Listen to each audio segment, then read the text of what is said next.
성경으로 시간 기도를 드리겠습니다. 나는 전능하신 아버지 하나님 첫째 천국을 드리겠습니다. 나는 그의 유일하신 아들 예수 그리스도를 믿습니다. 그는 성령으로 잉태되어 성령과 마리아에게서 나왔고 본디오 빌라도에게 고난을 받아 십자가에 못 박혀 죽으시고 장사를 이긴 사흘 만에 죽은 자 가운데서 다시 살아나셨으며 하늘에 오르시어 전능하신 아버지 하나님 편에 앉으시다가 하늘로부터 살아나신 자와 죽은 자를 심판하러 오시리라. 나는 성령을 믿으며 돌아가는 공교회와 성도의 교제와 죄를 용서하는 것과 은혜를 구하여가 영생을 믿습니다. 아멘. 다 함께 찬송가 495장 읽겠습니다.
예배를 위해 정해진 학생 기분을 주시겠습니다.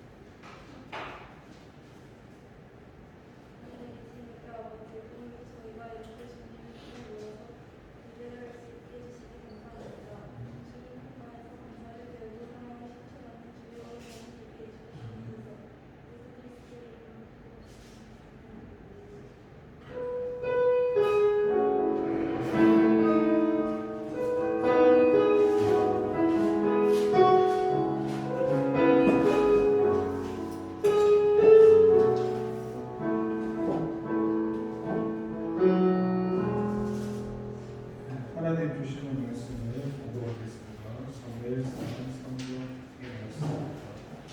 신약 성경 412쪽에 있습니다.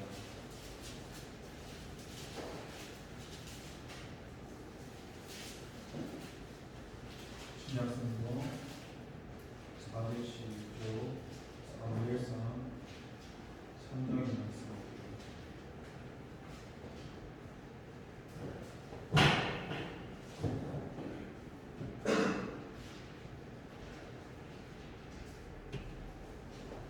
찾으셨으면 함께 봉독하겠습니다. 아이 사무엘이 그의 앞에서 여호와를 섬기기 때문에 여호와의 말씀이 기괴하지 이상이 눈이 보이지 않았더라. 엘리의 눈이 점점 어두워가서 잘못 못하는 이때에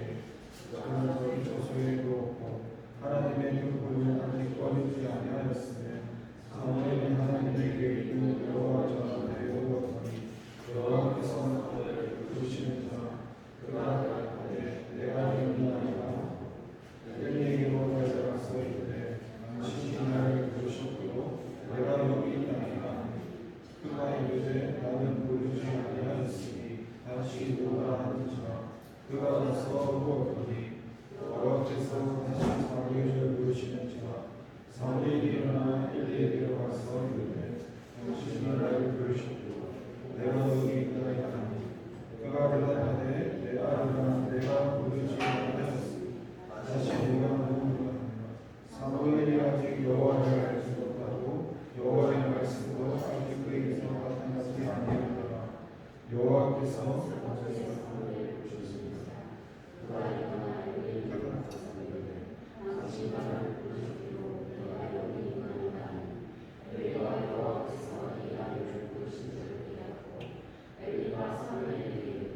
가서도 따라 그가 너를 부르시되 내가 말하기를 여호와여 말씀하옵소서 주의 종이 그랬나이다 하니 이에 사무엘이 가서 자기 처소에 누우며 여호와께서 일어나여 서서 조상과 같이 사무엘아 부르시는지라 사무엘이 이르되 말씀하옵소서 주의 종이 그랬나이다 하니 여호와께서 사무엘에게 이르시되 보라 내가 이스라엘 중에 남들을 인하리니 그것을 듣는 자마다 귀가 울리리라.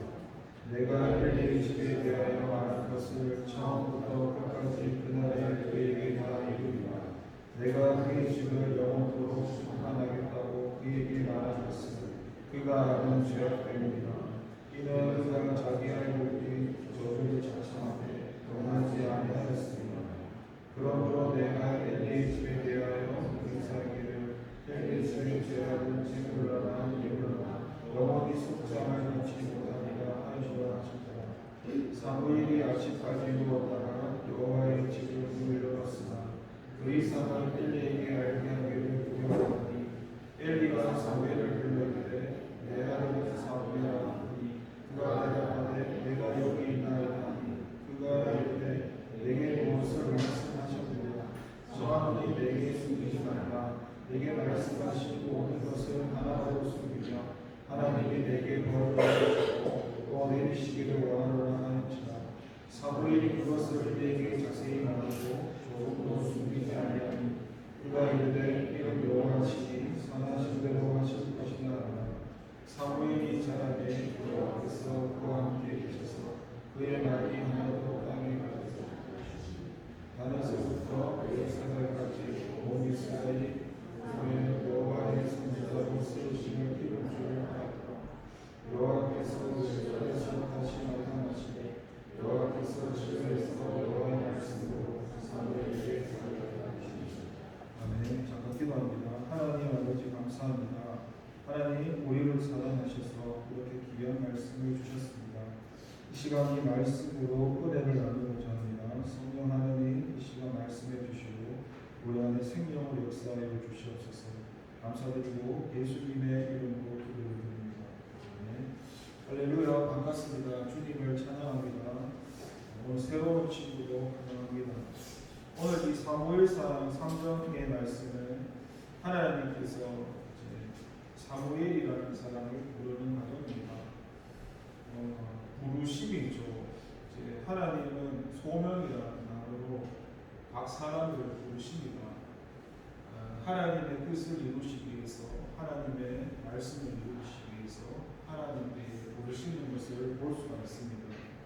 근데 여기서 지금 보니까 1절에는 아이 사무엘이 엘리 앞에서 여호와를 섬길 때에는 여호와의 말씀이 희귀하여 이상이 흔히 보이지 않았다고 얘기하는데 보통 구약 성경에 읽어보면은 하나님께서 부르실 때에 하나님의 뜻을 말씀합니다. 근데 지금 여기는 여호와의 말씀이 희귀하다는 이 얘기가 이 시대 자체가 도덕적으로나 영적으로 굉장히 타락한 시대였다는 것을 이야기해 줍니다. 반면에 오늘날 우리가 살고 있는 이 시대는 새벽에도 예배하고 금요일도 예배하고 수요일도 예배하고 주일도 예배하고 TV 켜도 기독교 방송이 나오고 유튜브를 켜도 얼마든지 하나님의 말씀을 알 수 있는 시대지 않습니까?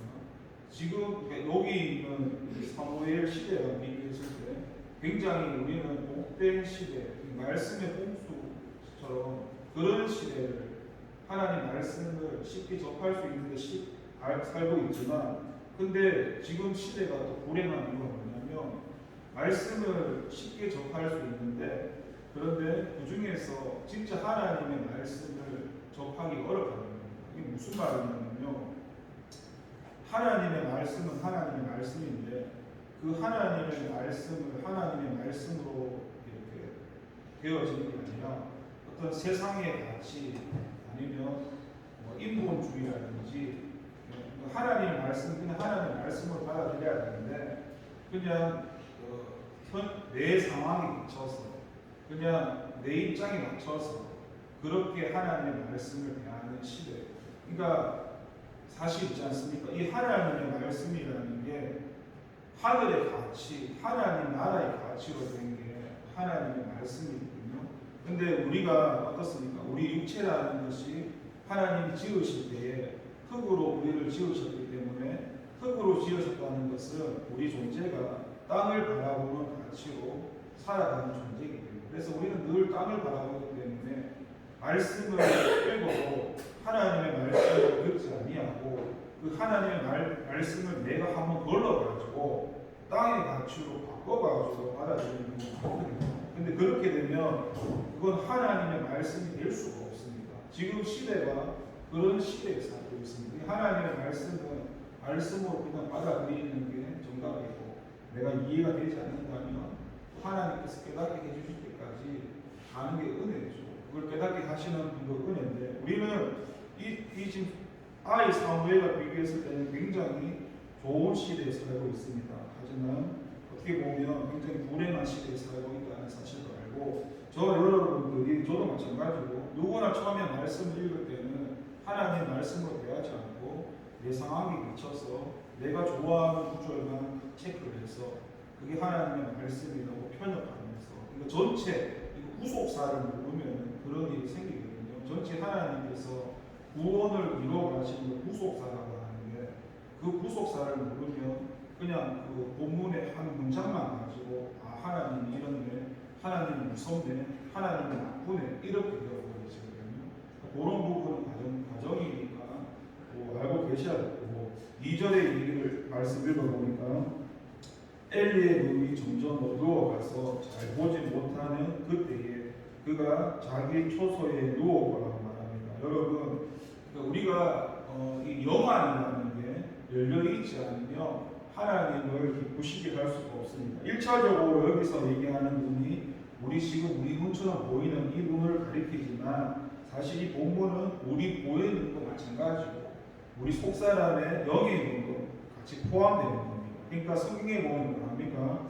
인간의 몸이 쇠퇴해도 겉사람은 부패해도 뭐예요? 속사람은 날로 새로워진다고 했습니까? 우리의 몸은 당연히 어떻습니까? 나이가 들고 쇠퇴한 정상인데 하지만 우리 속사람은 날마다 새로워져야 되고 우리가 유일한 세상 사람은 다른 게 뭡니까? 세상 사람들에게는 하나님을 믿는 믿음이 없죠. 우리는 세상 사람과 다르다는 것이 하나님을 믿는 믿음이 있다는 사람이 아닙니까? 그래서 우리는 다른 것보다도 이 신앙이라는 것을 버리면 안 되고 그 신앙이 날마다 발전되어 가고 그렇게 발전되어 가기 위해서는요 우리가 늘 하나님의 말씀을 가까이 해야 된다는 사실을 알아야 됩니다. 그리고 3절에 읽어보니까 하나님의 등불은 아직 꺼지지 아니하였으며 사무엘은 하나님의 궤에 있는 여호와 앞에 전에 누웠다고 얘기합니다. 여기서 지금 하나님의 등불이라고 표현하는 게 여기 성경에서는 이것을 성도의 기도 상징을 한다고 합니다. 우리가 어떻습니까?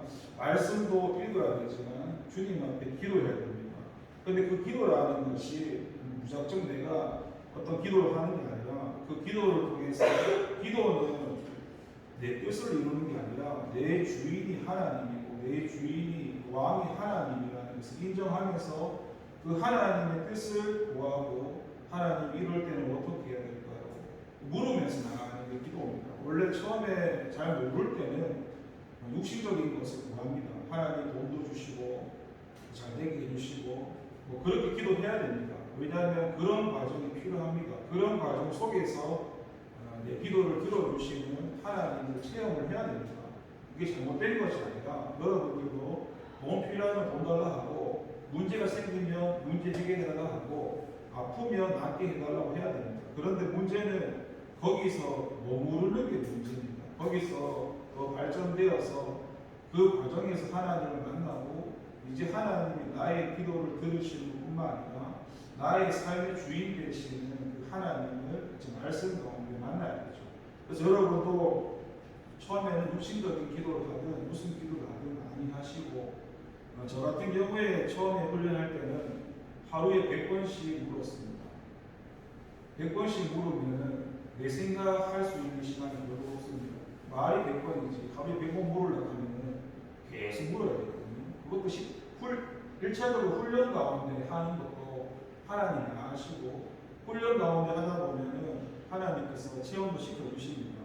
여러분 이게 훈련이 물론 은혜지만 중요한 이유를 알려드리자면 제가 신학교 처음 갔을 때 예수님을 제가 가장 적게 믿었습니다. 그래서 적게 믿어가지고 적게 믿으면은 어떻게 됩니까?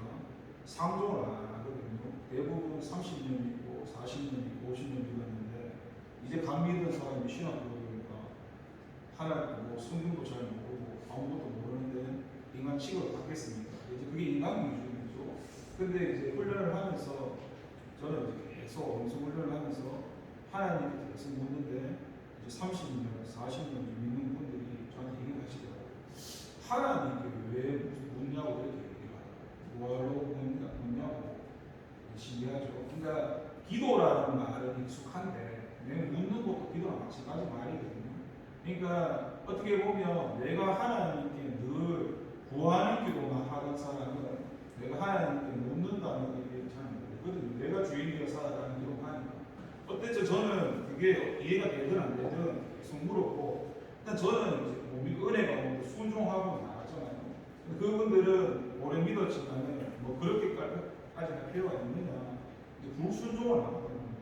여기서 이제 신앙이 많이 믿었습니다. 분명히 처음 믿었을 때 엄청난 차이가 났죠. 뭐 내가 말씀을 아나 하나님을 아나. 근데 시간이 지나면 지날수록 어떻습니까?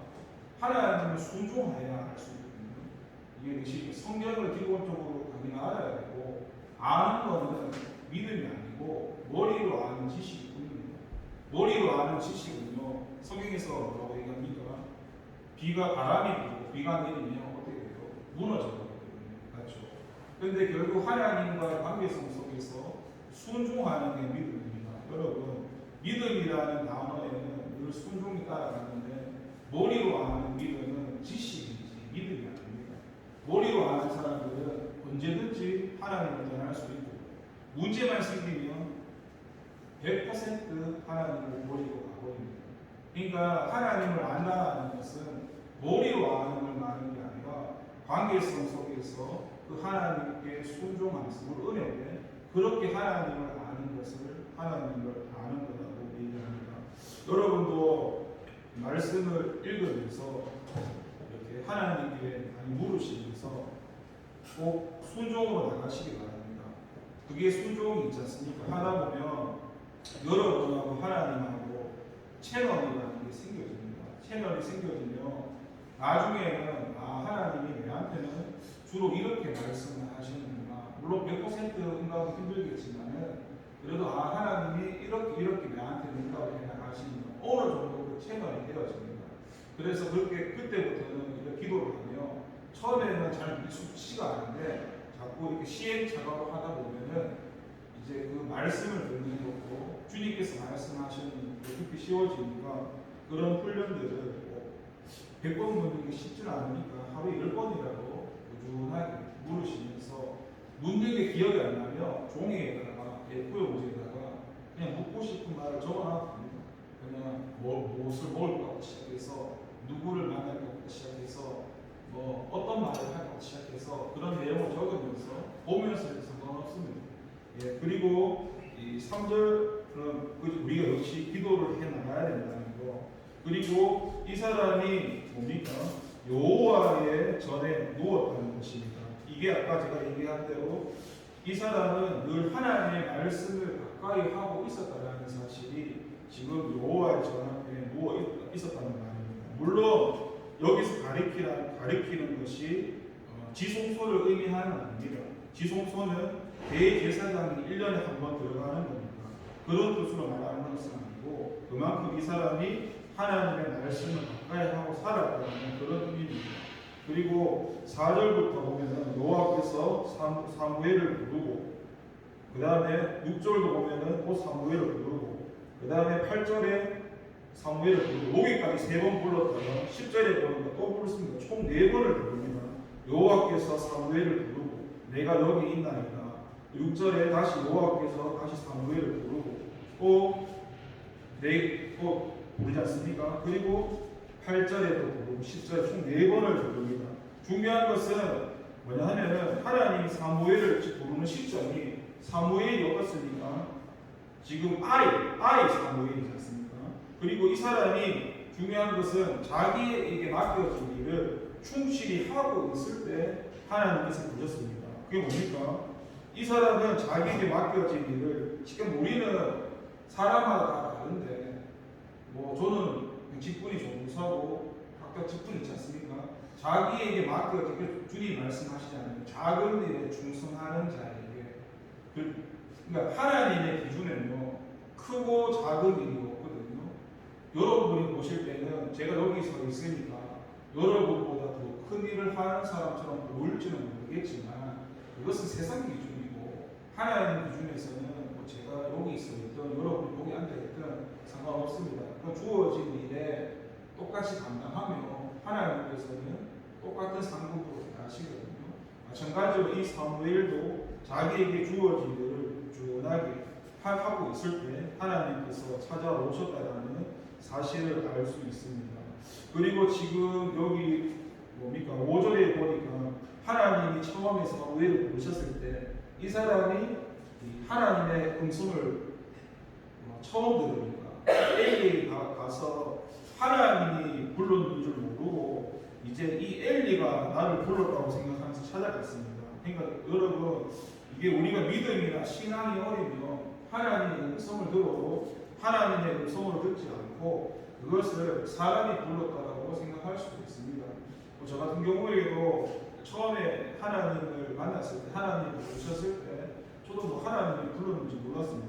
저는 맨 처음에 만났던 하나님이 성부 하나님이셨거든요. 우리 삼일째 하나님 중에서 저는 맨 처음에 저한테 찾아오신 분이 성부 하나님이셨는데 그 하나님이 석하나라고 부를 때 진짜 제가 깜짝 놀라가지고 7, 8년 차니까 8년 차 동안 성부 하나님 소리를 딱 2번 들었거든요. 육성으로 듣는 잘 없는데 딱 8년 딱 2번 들었는데 그렇게 맨 처음에는 성부 하나님이 찾아오셨고 그래서 저는 그게 지금 하나님인지는 몰랐고 그래서 그때 새벽 4시인가 새벽 기도가 깨우셔가지고 처음에 믿고 그래서 딱 나중에 목사님께 찾아가서 이게 여쭤보면서 저도 그 분별이 잘 안 됐으니까 그러니까 하나님께서 말씀하셔서 석한 형제를 사랑해서 불러놓는다는 식으로 얘기가 있었거든요. 처음에는 들어도 잘 모릅니다. 하나님 말씀하셨는지 사람이 말씀하셨는지 그래서 믿음이 자라지 않으면 하나님 말씀하셔도 사람의 소리를 들을 수밖에 없다는 거. 그리고 7절에 보니까 나오죠. 사무엘이 아직 여호와를 알지 못하고 여호와의 말씀도 아직 그에게서 나타나지 아니한데라. 여러분 이 하나님을 안다라는 것이 알지 못하고 성경에서는 안다라고 말을 할 때 관계성을 얘기하거든요. 그냥 머리로 배워서 아는 하나님이 말하는 게 아니라 관계되는 관계. 그 영생은 관계거든요. 하나님과 관계성 속에서 체험이 되고 경험이 되고 그렇게 알아져서 그렇게 사라지는 그것을 이제 아는 거라고 말합니다. 지금 여기서는 이 사무엘이 하나님을 체험적으로 아는 지식이 없습니다. 그냥 처음이기 때문에 당연한 거고요. 누구나 다 이런 과정을 겪게 됩니다. 중요한 것은요, 이 하나님을 아는 것도 은혜라는 것이 내가 하나님을 알고 싶어요. 하나님 이렇게 내가 알고 싶어 해서 하나님을 아는 게 아닙니다. 다른 세상 종교들은 얼마든지 공부하고 익히고 배우면 그 신이 아니지만 신으로 비유하지 말 수 있지만 하나님이 찾아오지 않으면 하나님은 알 수가 없습니다. 그게 세상 종교와 우리가 믿는 기독교가 차이점이라는 것을 알고 계시면 될 것 같고요. 그리고 8절부터 9절 읽어보면 여호와께서 세 번째 사무엘을 부르시는지라 그가 일어나 엘리에게로 가서 이르되 당신이 나를 부르셨기에 내가 여기 있나이다 하니 엘리가 여호와께서 이 아이를 부르신 줄 깨닫고 엘리가 사무엘에게 이르되 가서 누웠다가 그가 너를 부르시거든 내가 말하기를 여호와여 말씀하옵소서 주의 종이 듣겠나이다 하니 이에 사무엘이 가서 자기 초소에 누우니라. 마찬가지로 여러분 처음에 교회 나오고 처음에 하나님을 믿게 되면 우리가 잘 모르잖아요. 그러면 먼저 믿은 사람이 도와줘야 됩니다. 이 사람이 신앙의 길로 바르게 갈 수 있도록 물론 먼저 믿은 사람 완벽할 수는 없지만은 그 신앙의 태도리 속에서 여러분 먼저 믿은 사람이 중요한 이유가 이겁니다. 여러분 내가 먼저 믿었는데 내가 잘못 믿게 되잖아요. 그러면 내만 죽는 게 아니라 내가 전도한 사람까지 죽이게 됩니다. 그러니까 내가 전도 생활을 하고 있으면 내가 내 뒤에 오는 사람도 전도 생활을 가르치게 되고요. 내가 신앙 생활을 하고 있으면 내 뒤에 오시는 분에게도 신앙 생활을 가르치게 됩니다. 이게 무슨 말이냐면 교회에서는요 사람이 나오면 먼저 일을 막 시킵니다. 물론 그렇게 하는 의도가 왜 그렇게 하는지는 아는데 근데 중요한 건 신앙은 일을 먼저 하는 게 중요한 게 아니고요. 전도하는 게 중요한 게 아니고 뭐 하는 노래 부르는 게 중요한 게 아니고 내가 하나님, 예수님, 성령님이라는 분이 어떤 분이신가를 알아야 됩니다. 그걸 알고 나서 그 다음에 어떤 봉사나 섬김을 해도 괜찮은데 현실을 보면 하나님도 알기 전에 봉사를 하고 섬김을 하다 보니까 하나님은 누군지는 잘 모르겠고 그냥 내가 열심히 하는 것에 만족하면서 그것을 유익을 따라서 하면 그때부터는 하나님과 상관없이 살아가게 됩니다. 여러분 현실은 현실이고 여러분도 아셔야 될 것은 내가 무엇을 하는 게 중요한 게 아니라 하나님이 어떤 분이신가 예수님이 어떤 분이신가 성령님이 어떤 분이신가 그 은혜 가운데 말씀도 읽고 말씀도 듣고 기도하면서 하나님을 아는 게 가장 중요하다는 것을 먼저 아셔야 할 것입니다. 그러면서 이 12절부터 읽어보니까 내가 엘리의 집에 대하여 말한 것을 처음부터 끝까지 그날에 그에게 다 이루리라. 내가 그의 집을 영원토록 심판하겠다 하고 그에게 말한 것을 그가 아는 죄악 때문이니 이는 그가 자기의 아들들이 저주를 작성하되 금하지 아니하였습니다. 그러므로 내가 엘리의 집에 대하여 맹세하기를 엘리 집의 죄악은 제물로나 예물로나 영원히 속죄함을 받지 못하리라 하였다 하셨더라. 지금 여기서 아는 죄악이라는 게 엘리와 이 아들들이 하나님께 그 드리는 뭡니까? 그 제사를 모독하고 음행했던 부분들 알면서도 책망했지만 회개하지 않았던 부분을 가리키는데요. 우리가 여러분 알고 보면은 우리가 죄 때문에 망하는 것 같지만은 사실 우리가 죄 때문에 망하는 게 아니라 회개를 하지 않기 때문에 망한다는 사실입니다. 우리는 죄를 지어서 죄인이 아니라 죄인이기 때문에 죄를 짓거든요. 그런데 죄를 지을 수밖에 없는 존재지만 그 죄를 내 힘으로 이길 수가 없거든요. 주님의 은혜가 아니면 예수님의 은혜가 아니면 나를 다스릴 수도 없고 내가 죄가 무엇인지도 알 수도 없고 내가 무슨 말을 하고 있는지도 인식도 안 되고 내가 죄를 짓는지 내가 하나님과 상관없이 사는지 내가 믿음 생활을 제대로 하고 있는지 이게 은혜가 아니면 알 수가 없다고. 그 은혜 근데 지금 이 부분은 하나님 말씀하셔도 중요한 게 그겁니다. 하나님은 늘 말씀하시는 분입니다. 물론 근데 우리의 책임도 있습니다. 순종하고 불순종하는 것은 여러분 우리가 하나님 우리를 로봇으로 만들지는 않았거든요. 우리가 무슨 기계는 아니지 않습니까? 하나님이 우리 하나님 형상대로 만드셔서 우리에게 자유의지를 주셔서 예수님을 믿지 않을 때는 어떤 자유의지도 전부 죄밖에 안 되지만 우리가 은혜로 예수님을 믿는 사람들에게는 하나님을 선택할 수 있는 자유의지와 또 하나님을 선택하지 않는 자유의지가 생기기 때문에 하나님 말씀을 하시면 그것을 듣고 순종하고 불순종하는 게 책임입니다. 근데 대부분의 사람들은 불순종하는 것까지도 하나님께 탓하는 사람이 많거든요. 그러니까 불순종하는 것은 책임이지 하나님의 책임은 아닙니다. 지금 여기서도 이 죄에 대해서 여기 나오죠.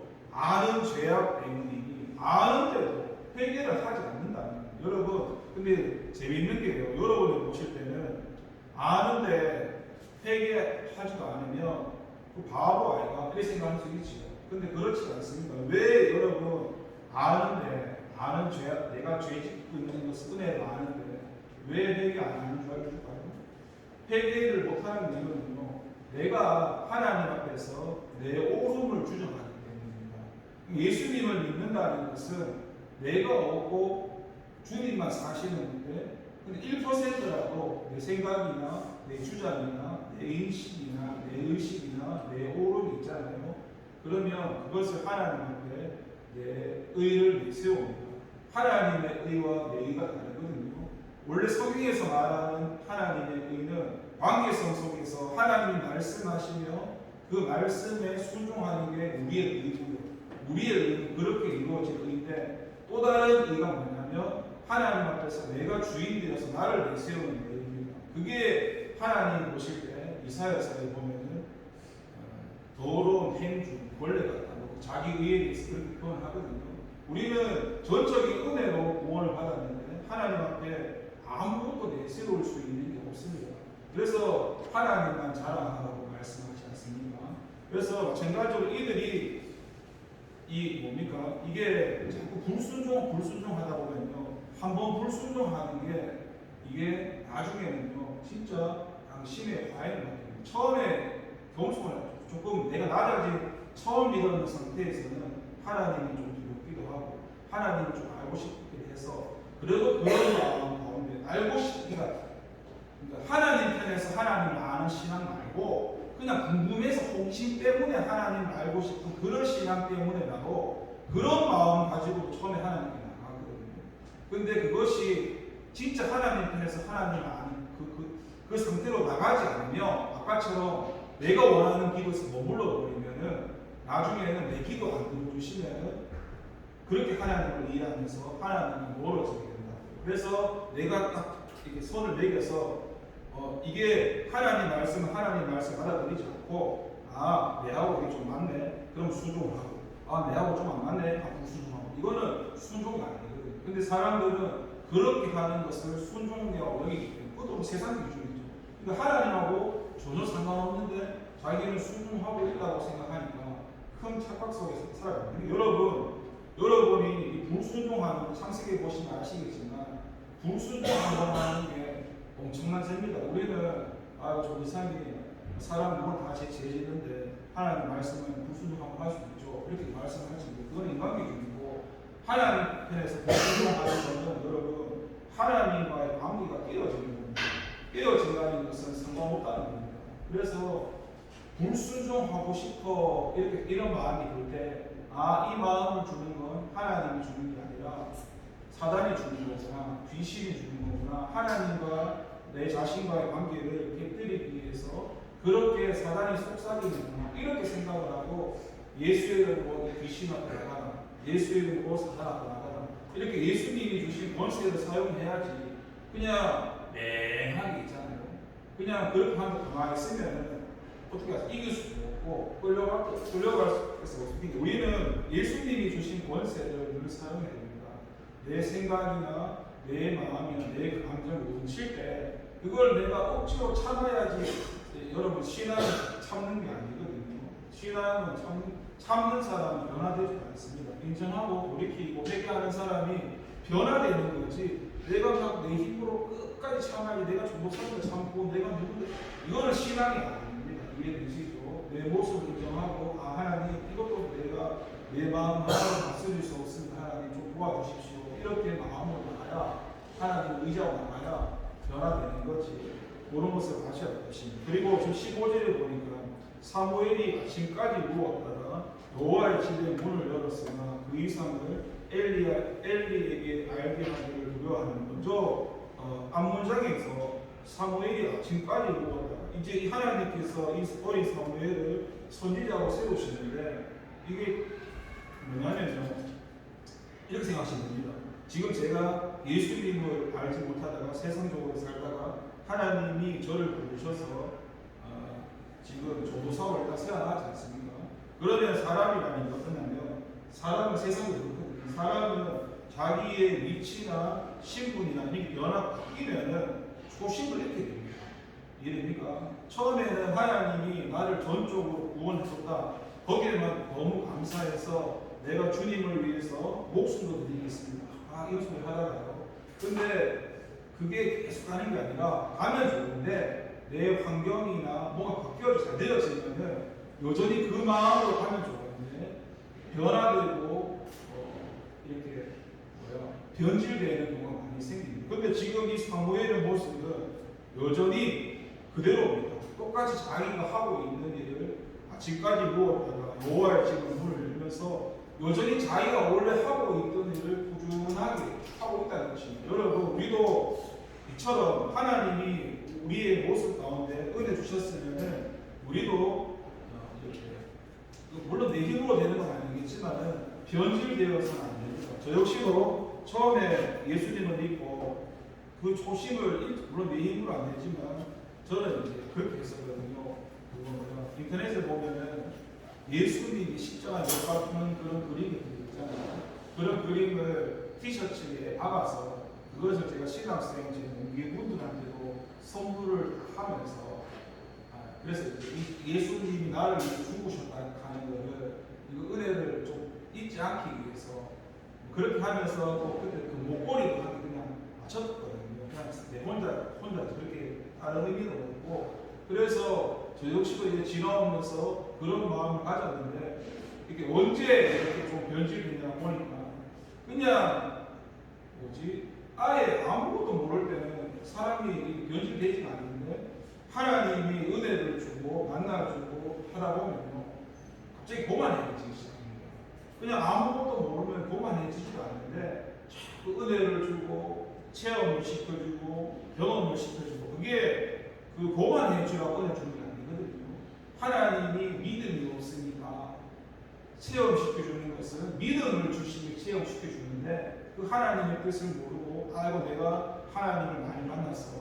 저 사람은 저런 하나님 만난 적도 없어. 저는 하나님 주신 뜻과 상관없이 내가 막 교만하면서 남들 앞에 가서 나는 이런 하나님을 만났는데 니는 이런 하나님 니는 못 만나봤나? 막 이런 식으로 교만해지는 걸 했거든요. 그래서 그 초심을 유지한다는 게 참 쉽지 않습니다. 은혜를 주셨으면 그 은혜 주신 것을 하나님의 뜻대로 사용하면 진짜 은혜인데 근데 은혜를 잘못하는 사람들은 하나님이 부어주시는 은혜를 하나님 뜻대로 쓰지 못하고 내 마음대로 그것도 영혼을 살리지 못하고 다른 영혼을 죽이는 일에 많이 사용됩니다. 그래서 그런 초심이 우리가 하나님이 나를 구원하신 은혜가 얼마나 큰가를 우리가 지옥 갈 수밖에 없는 나를 구원하신 그 은혜가 얼마나 큰가를 그 마음을 변치 않고 가는 게 중요합니다. 날마다 저도 쉽지 않지만 하나님이 저를 구원하신 그 은혜를 생각하면서 될 수 있는 한 좀 이렇게 변질되지 않기 위해서 많이 애를 쓰는데 여러분도 은혜를 기억하시면서 물론 그런 과정도 필요합니다. 내가 교만해야 그것도 은혜입니다. 내가 교만해야 내가 이렇게 교만할 줄 알고 다른 사람을 판단하거나 정죄하지 않지. 하나님 안에서 버릴 거 없습니다. 교만한 것도 은혜입니다. 내가 교만하다고 말하는 자체가 은혜입니다. 원래 보통 사람들은 자기가 교만하다고 한 줄은 모르거든요. 여러분 겸손하다는 말과 교만하다는 말의 차이가 뭔지 알려줄까요? 겸손하면 내가 겸손해야지 해서 겸손하는 게 아니고 성경적으로 겸손하는 것은 그냥 하나님의 말씀에 순종하는 게 겸손한 사람이고요. 하나님의 말씀에 불순종한 사람이 교만합니다. 다르죠? 우리가 생각하는 거랑 전혀 교만과 다르죠. 그냥 말씀에 순종하는 게 겸손하고 불순종하는 게 교만합니다. 그런 기준을 가지고 가시면 좋을 겁니다. 그러면서 하나님께서 이 사무엘을 만나주시면서 19절부터 보니까 여호와께서 하나님께서 사무엘과 함께 하시면서 그의 말이 하나도 땅에 떨어지지 않게 하시고 왜 이렇게 하실까요? 하나님께서 사무엘과 함께 하신다는 거 하나님 20절에 이 사람을 선지자로 세운다는 것을 사람 앞에서 알게 하시는 까닭입니다. 그렇지 않겠습니까? 우리가 이렇게 보면 저 사람 하나님께서 저 사람과 함께 하신다는 것을 어떻게 알 수 있을까요? 그게 그 사람을 통해서 하나님께서 역사하시는 부분입니다. 그게 꼭 보여지는 큰 현상뿐만 아니라 이해되시죠? 그 사람이 이렇게 여러분 나중에 보면 알 거예요. 늘 열매 가운데 보면은 하나님께서 저 사람을 들어서 사용하고 있구나. 물론 하나님은요 어떠한 사람이 다 씁니다. 악한 사람도 쓰고 선한 사람도 쓰는데 중요한 것은 우리가 뭐냐면요 그거 알아야 됩니다. 뭘 알아야 되냐면요 제가 불순종해도 하나님이 쓸 수는 있습니다. 근데 그렇게 되면은 어떻습니까? 진짜 불행이 됩니다. 악의 도구로 쓰여지고요. 우리는 예수님이 있는 사람은 의의 종이기 때문에 의의 도구로 쓰를 받아야 되거든요. 그러니까 하나님 뜻 가운데 이렇게 사무엘처럼 이 사람이 뭡니까? 그의 말을 하는데 하나도 땅에 떨어지지 않게 하시니 지금 하나님이 주인 되셔서 붙들어 주셔서 통치하시기 때문에 그러니까 하나님이 주인 되시며 우리가 말하는 입술의 말 가운데도 내 말이 나가는 게 아니라 하나님의 말이 나가게 됩니다. 여러분이 말을 할 때 한 번씩 생각해 보십시오. 내가 지금 내 말을 하고 있는지 하나님 말을 하고 있는지 말하다 보면 한 번씩 그럴 때 있거든요. 내가 생각지도 못한 말인데 말을 할 때가 있어요. 한 번씩 하나님께서 우리를 붙들어서 말씀하실 때가 있거든요. 그런 것도 여러분 이렇게 체험하고 경험하면서 그게 훈련 가운데 되어져야 됩니다. 그래서 말하다 보면 그게 말 속에서 내가 죄를 깨닫거든요. 아, 내가 지금 내 말을 한다는 게 죄를 짓고 있다는 뜻이거든요. 아, 내가 하나님 말을 안 했어.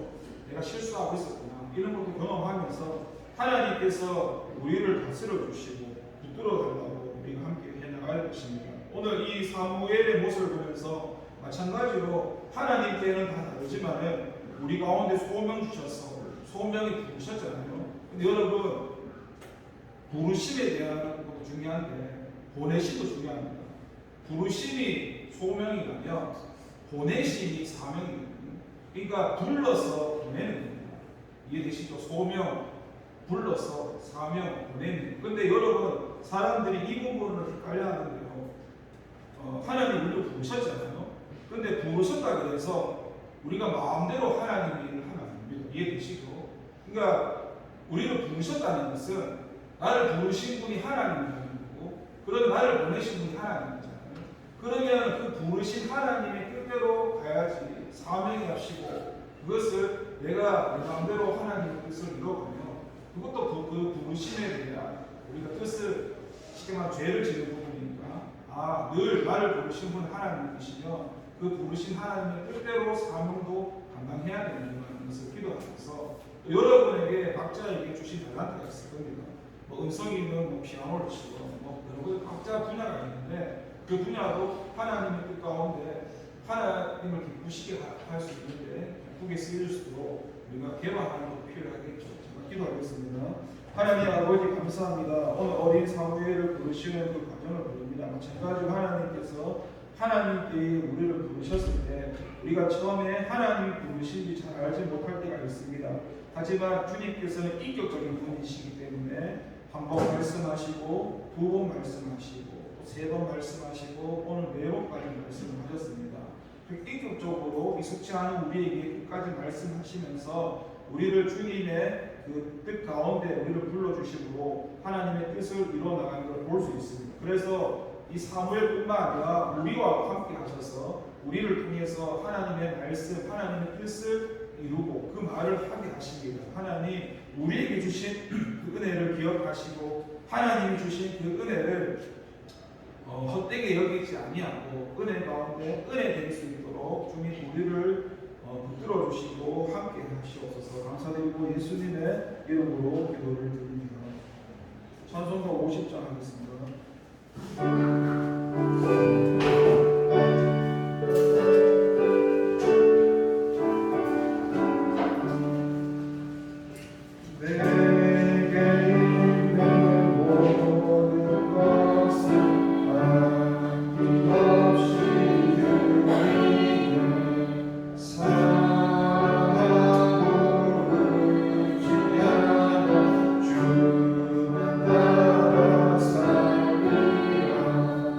주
감사합니다. 주님 앞에 예배하고 주님 앞에 드릴 수 있는 은혜 주신 거 감사합니다. 우리의 모든 삶 가운데 우리의 필요를 아시고 채우시고 하나님의 뜻 가운데 우리가 순종하며 살아가면서 하나님을 기쁘시게 하는 저희 중고등부 이론이 될 수 있도록 주님 우리를 붙들어 주옵소서. 감사드리고 예수님의 이름으로 기도를 드립니다. 주님이 가르쳐 주신 기도 받겠습니다. 하늘에 계신 우리 아버지 이름을 거룩하게 하시며 아버지의 나라가 오게 하시며 아버지의 뜻이 하늘에서와 같이 땅에서도 이루어지게 하소서. 오늘 우리에게 일용할 양식을 주시고 우리가 우리에게 잘못한 사람을 용서하는 것 같이 우리 죄를 용서하여 주시고 우리를 시험에 빠지지 않게 하시고 악에서 구하소서. 나라와 권능과 영광이 영원히 아버지의 것이시오.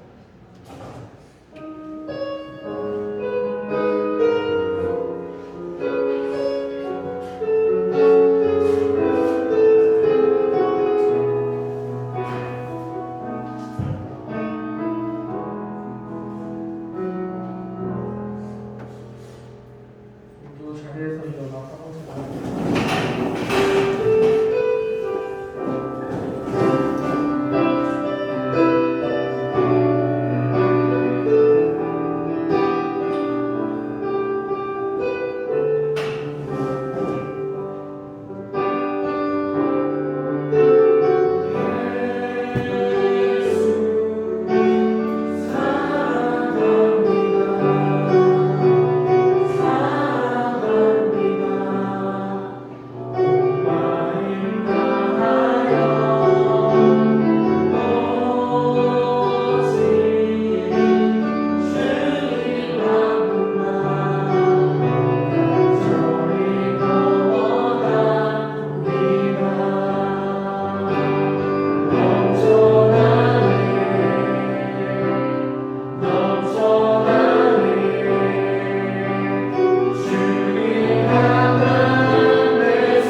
이 시간은 중고등부를 위해서 기도하는 시간이었습니다. 지금 52분인데 55분까지 주님의 이름으로 기도하겠습니다. 주여 아버지 하나님 감사합니다. 하나님 우리를 사랑하셔서 은혜 가운데 불러주시고 주님 앞에 예배할 수 있는 은혜 주신 것 감사합니다. 하나님의 은혜가 아니면 하나님을 알 수도 없고 하나님을 만날 수도 없고 내가 하나님을 알고 싶어서 알 수 있는 것도 아니고 하나님이 우리를 만나주시고 알게 하셔야만 하나님을 알 수 있습니다. 그렇게 우리는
감사합니다. 우리 중고등부를 불쌍히 여기시고 하나님을 기쁘시게 하는 중고등부 될 수 있도록 도와주세요. 예수님의 이름으로 기도를 드립니다.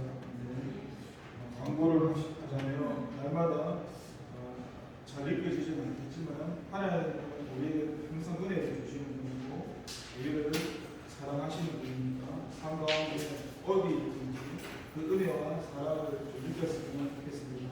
그리고 주어진 자리에서 예수님을 전하는 그런 사명을 감당했으면 좋겠고 오늘은 건강을 불안하지 않고 부모님께 컨디스를 하고 5월 13일 토요일 주기철 목사님 분만에 방문하고 5일에서 9시 30분에 출발합니다. 4월 생일자는 좋은 교세 모시겠습니다.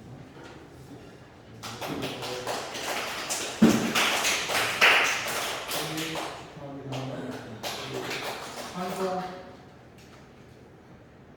찬송 생일 축하 찬송 그 손을 좋은 학생으로 해주시고 찬양하겠습니다.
하나님께서 우리 은규를 사랑하셔서 창세전에 만세전에 계획하셔서 이 땅에 보내셔서 창원 대용교회로 불러주셔서 신앙생활 할 수 있는 데 주시고 감사합니다. 오늘 그 생일을 맞이해서 함께 기쁨을 나눕니다. 하나님 은규가 살아가는 가운데 항상 먼저 하나님을 기억하게 하시고 어떤 어려움을 만나더라도 하나님께 찾아가는 하나님께 기도하는 그런 은규 될 수 있도록 모든 문제 하나님께 상의하는 그런 은규 될 수 있도록 믿음과 신앙을 세워주시고 만나주시고 모든 삶 가운데 축복하시고 주님 함께 해주셔서 감사드리고 예수님의 이름으로 기도를 드립니다. 오늘 좋은 소식이 있습니다. 새 친구가 오셨습니다. 하나님이 기뻐하시는 일에 오늘 좋은 날인데 좋은 친구가 새로운 친구가 있습니다. 좋은 친구 김사랑 새로운 친구 김민경 같이 나오시겠습니다. 그렇죠. 한번 나오시면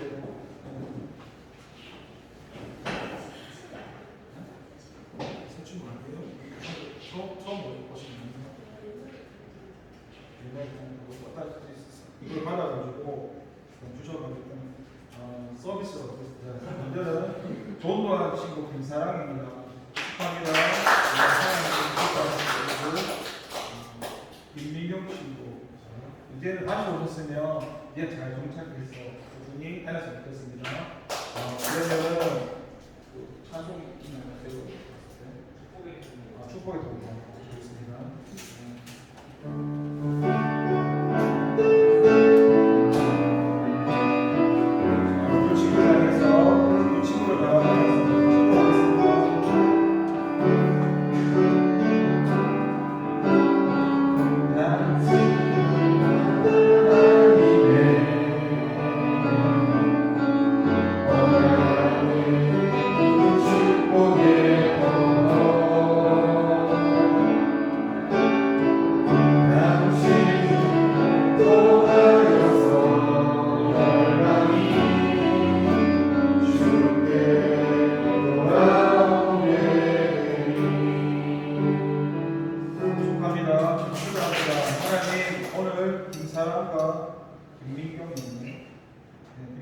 학생 축복해 주시고 신앙생활 잘 할 수 있도록 도와주세요. 예수님의 이름으로 기도합니다. 네, 감사합니다. 현지 쓰기 하겠습니다.